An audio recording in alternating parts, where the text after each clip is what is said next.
Indianapolis. Hi, Kelly. Hi, Bob. How are you?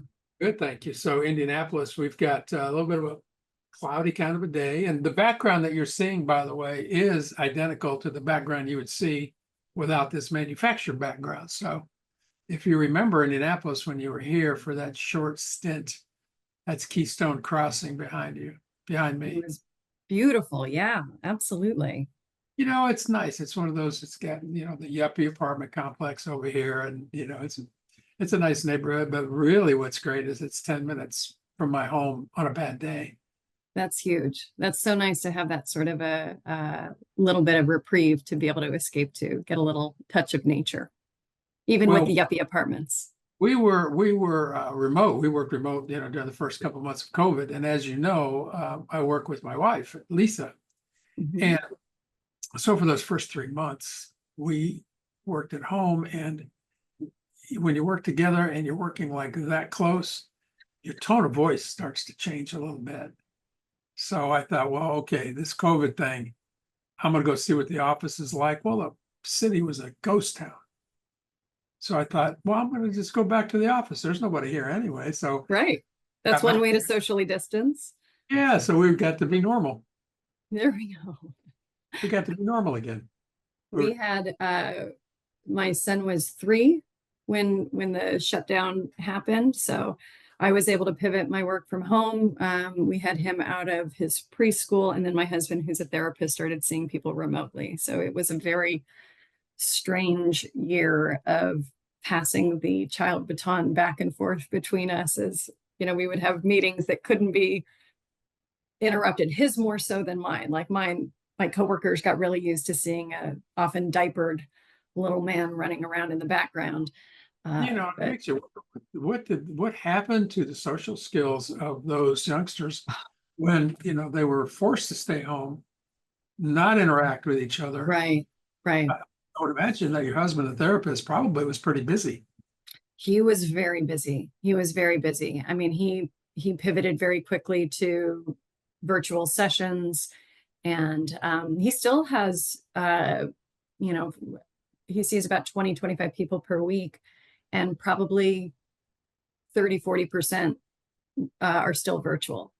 It's something that kind of works for some people in their schedule better, which is great that that's kind of expanded, because that really wasn't a common thing available, or at least approved by a lot of insurance carriers to approve virtual sessions prior to COVID. So I really, when I need to visit a physician, which is rare, mhm. I'd rather do it this way. I mean, and then get in my car and drive, because typically if I need to see somebody, I have a question or two and I don't really need to get poked and prodded. But Right. that's me. I'm lucky, I'm fortunate, that I have my Yeah. help. So like, okay, enough about me. What about you? I want to talk about you. Kelly, you and I met when you interned for the Crystal House. Now, I've known Dave Clifton for many, many years, and Mhm. I got to compliment you and your entire family. What a bunch of wonderful people. It's a good He's group. always been good to us, to me and Lisa. He and Lisa worked together, if you remember. But then you came to Indianapolis and did an internship at the Crystal House. Mhm. Why'd you do that? What brought you here? Well, I was obviously exposed to Crystal House because of my dad's longtime connection with Crystal DeHaan. And when I found out she was opening her location in southern India in Bangalore, I was uh, getting ready to go into my senior year of university at the UT Austin. And I had lived for a couple of years with my family in Singapore and happened to go to India on a class trip and just fell in love with India. So when I found out Crystal was going to be doing a Crystal House location in India, I basically raised my hand and I was just like, I can get myself there if you need a pair of hands. So she was kind enough to accept, and off I went for that first summer. And so I was there solo for about 2.5 months to help the launch of that location. And then once I got back to Austin and finished up my last year of university, I had stayed in touch with the amazing team at Crystal House and was invited to join the team in the fundraising department. getting to work directly under your amazing wife, Lisa. So I did that for almost 2 years right after finishing school before I ejected out of the Midwest winter scene and came back to Southern California, where I'm originally from. So if anyone ever really wants to question or doubt your intelligence, make that statement. Smart I know enough. when they ask, how long did you live in Indianapolis? 2 winters. Two 2 winters. winters. And Indy isn't even bad, like it's Pretty not mild. Michigan, it's not Chicago. It was great, but Not South Bend, where I grew up. yeah. I mean, that's cold and windy and yeah.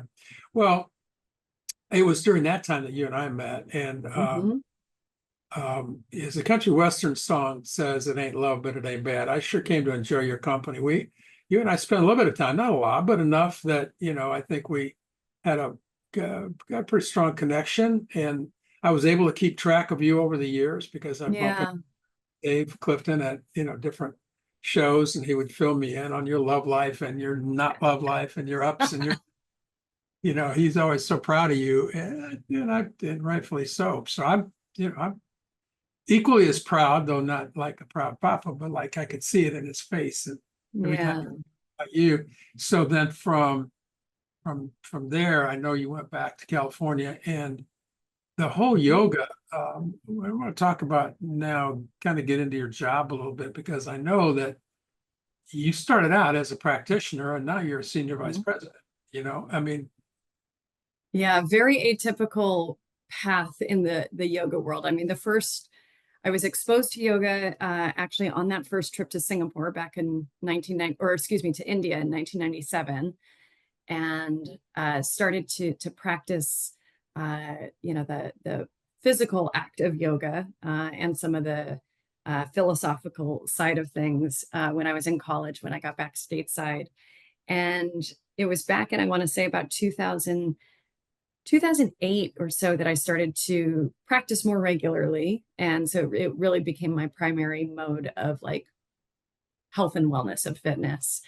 And ultimately made the decision after like a lot of contemplation to do a teacher training program. In the yoga landscape, you typically start by doing 200 hours of education. And that kind of is the baseline entry standard to then be able to go out and teach yoga in a public setting. So I did that, and I was really nervous because I didn't want to ruin the thing that I loved, like my escape hatch. I didn't want to ruin that by trying to make it a job. And so I wasn't even sure that I would actually teach, but it was just like, well, I've been practicing yoga at that point for about 14, 15 years. So I was like, I want to learn more, and maybe I'll want to teach a little bit. So I did the training and I loved it. It gave me more hours of the day in that world and in that community that was so supportive and interesting and kind and thought-provoking and all of these great things. So at the time that I did the teacher training, I had been working in residential real estate for probably about 7 years, working on a small team here in Southern California and kind of doing office management. It was a husband and wife team, and I kind of supported them as they were, on client care and, showing homes and all of that good stuff. So I started to teach a little bit, here and there, and found that I had a knack for it. And so I had more opportunities to teach, to get my foot in the door, actually, at the first YogaSix location. I actually took a job at the front desk, which some people thought I was kind of crazy to do because, I had a full-time job and I didn't need to do something like that, and suddenly I was behind the desk and I'm cleaning toilets and I'm doing all of this and everyone's like, what? But I knew I wanted to teach at this studio, and I figured that that would be a great way to, get my foot in the door and get to know the clients that were there, the students that would be practicing, and also ultimately have my face in front of the manager. So when a spot opened up, I would hopefully have that opportunity to slide in, which is exactly what happened at class. I remember I was working the desk and it was a very busy Sunday morning, and the noon classes was a practice, or it was a studio that had 2 practice rooms, and the noon class filled up, and there were still about 15 extra people that wanted in the room. And I basically said I could do an overflow class. And all of these people were just like, yeah, I mean, we'll take her, like if we have to, okay. So I went in and taught an overflow class. So that started my teaching there. And then I just kept picking up more classes and kind of reached a cool pivot point where, I was teaching at 6 a.m, 7 a.m, going into the office for the full day, and then teaching in the evenings, teaching on the weekends. And ultimately got to the point where it's just like, okay, I have no more hours to give. So I started to reduce my real estate hours down to about half time so I could pick up some more on the yoga side. And then an opportunity came up to be the assistant manager of another YogaSix location. And so I went ahead and did that, which allowed me to go then essentially full-time into yoga through the operations and teaching side. And it's kind of been off and running with YogaSix ever since, really doing just about every role you could do.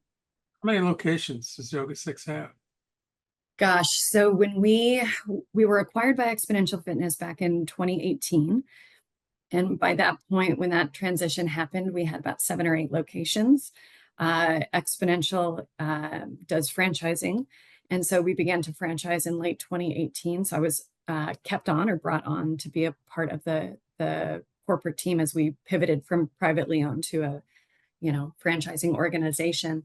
And now we've got right around 200 locations that are open all throughout the country. And we're starting international expansion right now in Germany and Japan. I'll tell you, a lot of the people that are watching this are going to be really shocked to find out that I've never talked to you about feedback, because that topic always comes up. It doesn't matter. I am like kind of like a one-eyed dog on a butcher shop. I could be walking down the street and say, "Wow, I wonder who's doing their surveys." So don't feel insulted that I haven't, but and so with that many locations though. Now I'm gonna jump to the senior VP part, because with that many locations, that's an awful lot of moving parts. It is. It And is. so are you taking time to learn? I mean, are you studying business process? Are you like learning as you live?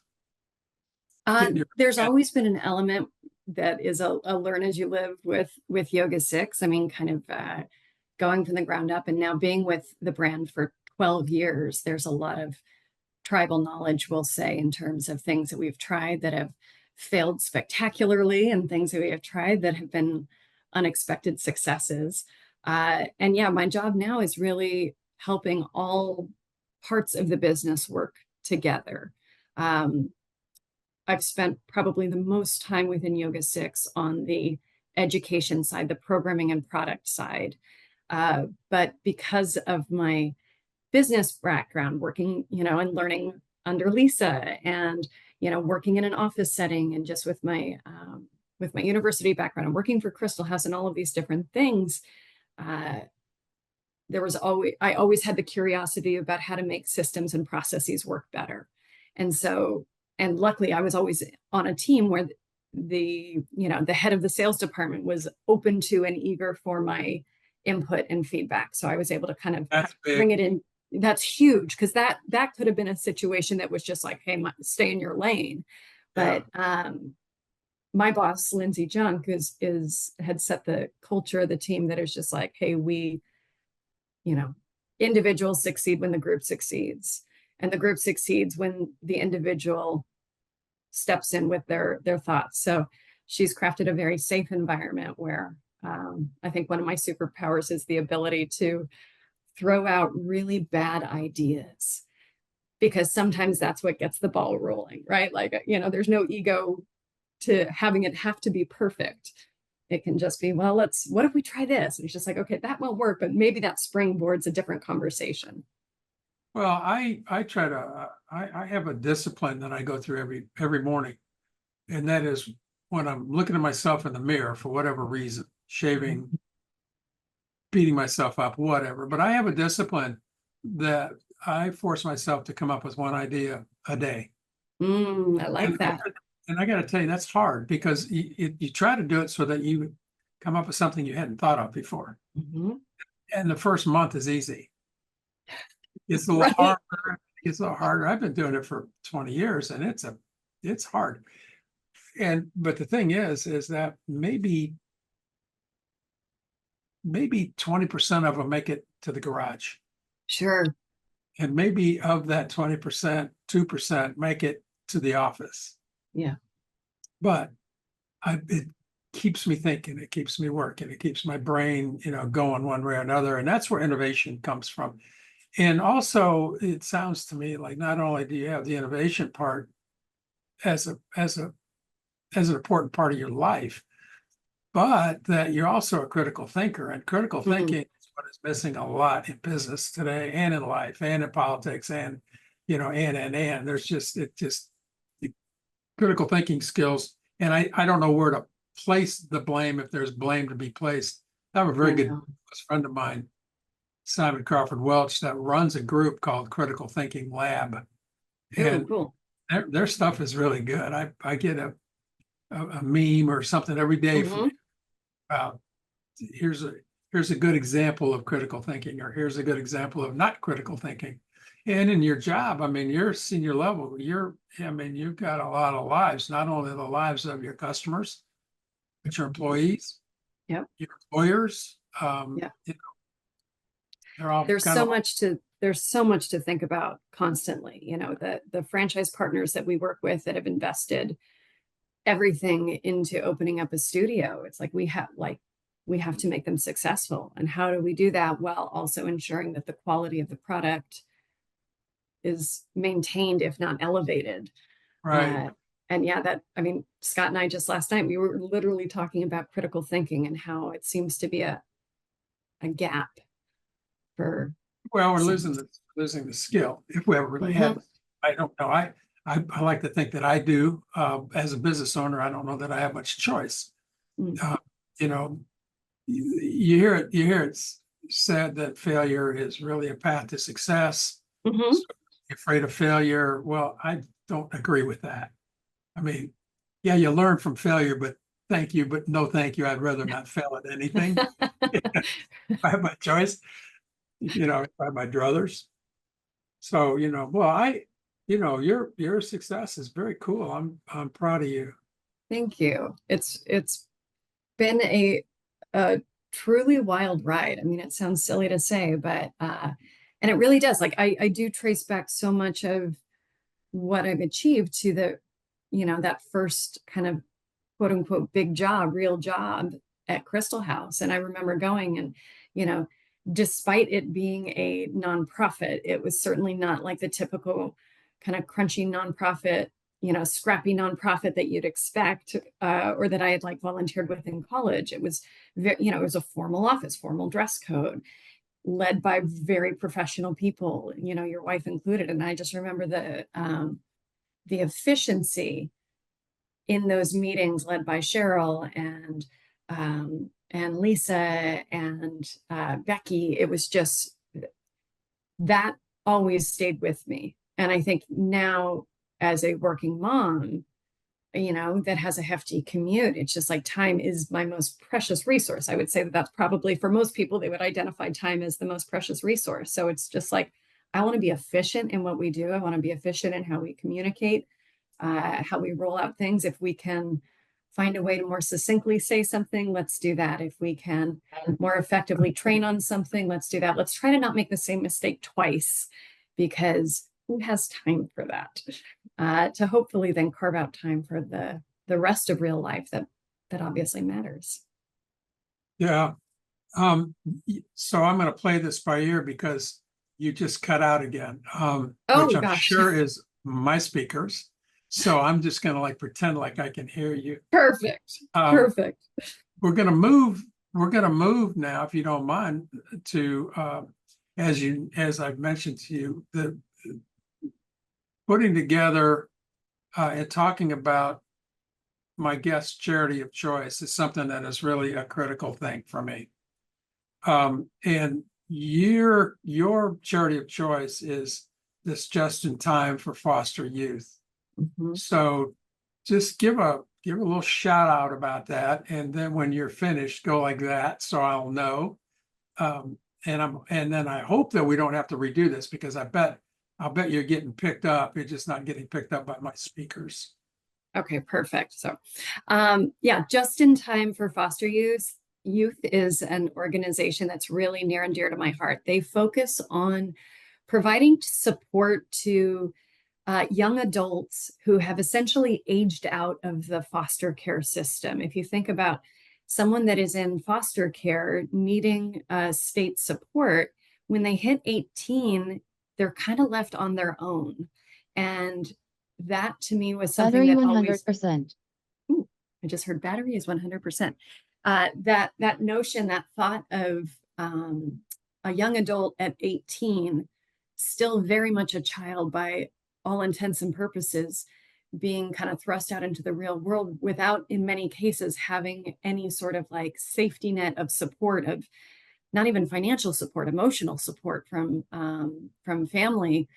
It just really touched me. So I started volunteering with them a couple of years ago, and they do all sorts of things. They do kind of career coaching. They do one-on-one mentorship.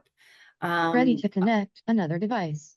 Something that I do once or twice a year for them is they have cohorts for both men and women, and I'll Ready do to a connect session another with device. women that focuses all about how to Bluetooth device. develop intimacy and better boundaries and better communication and things like that. So it's just a wonderful program that helps give these young adults who have had a pretty rough start in life a little more support as they go into that early phase of adulthood, when Lord knows I sure as heck needed some ongoing support at that point. What? See, I can pick you up a little bit. What typically happens to an adult Mm-hmm. after they're 18? They move on to their own life, right? I mean, how many, well, I got like a half a dozen questions. Well, let me start with this one. Going from Mm-hmm. from the foster care system, what's the number of youngsters that move from foster care to adoptive care over, let's say, before they get Ready to to 18? connect. I don't know the exact statistics on that, but I know that the foster care system is busting at the seams. My husband and I actually had looked at adoption.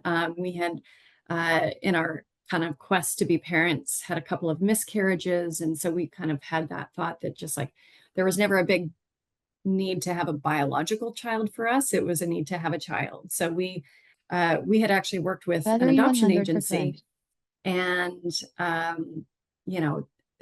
the number of people that want to adopt babies is very large.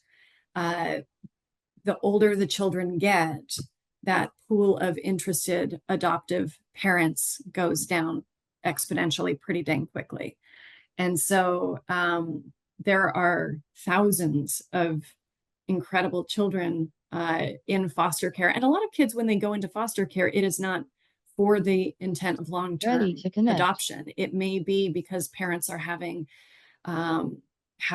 trouble with illness or addiction or something else that has come up. So not every foster case is one that would end in adoption, even in a best case scenario. But there are unfortunately a lot of kids who are permanent in the foster care system that do not get adopted, because people that look for adoptions often want that baby to be their own, that they can raise from the start. Yeah. I mean, there's a really cool ad that I see on late night television all the time about adopting a teenager. Yeah, that makes perfectly good sense. And once we actually had Hank, that kind of that recognition, I mean, the thought of like, oh my God, if he was suddenly 18 and just like, good luck, that would break my heart, right? Like, and so that spurred me to get involved with this particular organization. I loved the fact that they try to kind of bridge that gap of support when most young adults still very much need guidance. And, you know, especially given these are individuals who often didn't have a lot of consistent support growing up. They need to learn how to do things like, you know, set up a bank account, or how to, you know, manage a budget, or write a resume, or do all of these different things. So they've done just amazing work to help kind of Well, fill and that gap. that also doesn't really factor in those youngsters, those kiddos that are special needs. Of I mean, course. Yeah. I mean, there's a large part of the population, which I was, I meant to get into. In fact, I'll bring it in now, back to the yoga thing, and how much of that has to do with the mental wellness as well as the physical wellness. And I would imagine that it would probably even play a greater role here. Yeah. With foster. I mean, do you bring your yoga life into this at all?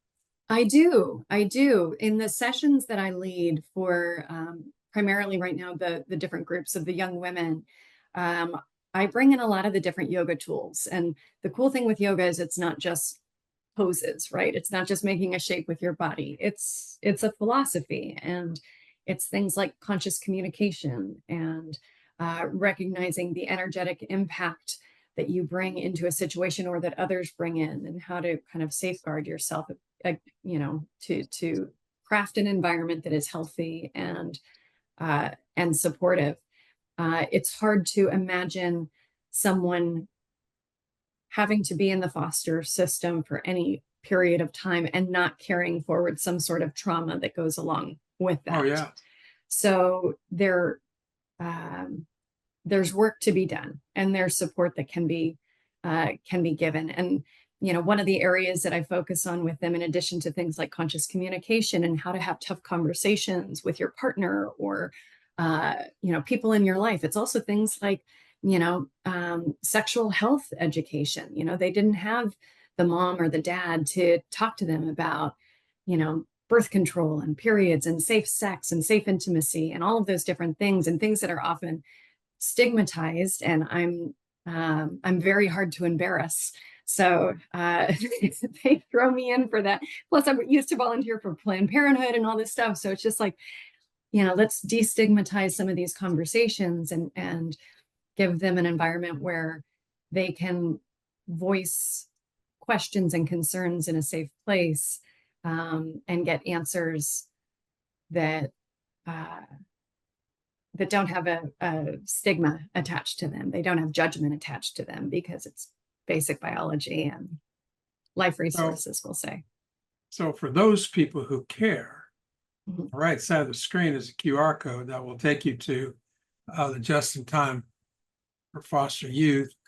And as is customary, I think I mentioned earlier, I always contribute $50 to that charity of choice as a way of thanking you for your time. And I know that's doesn't sound like a lot, but it's a lot. I mean, I know that in the world of nonprofits, $50 goes a long way.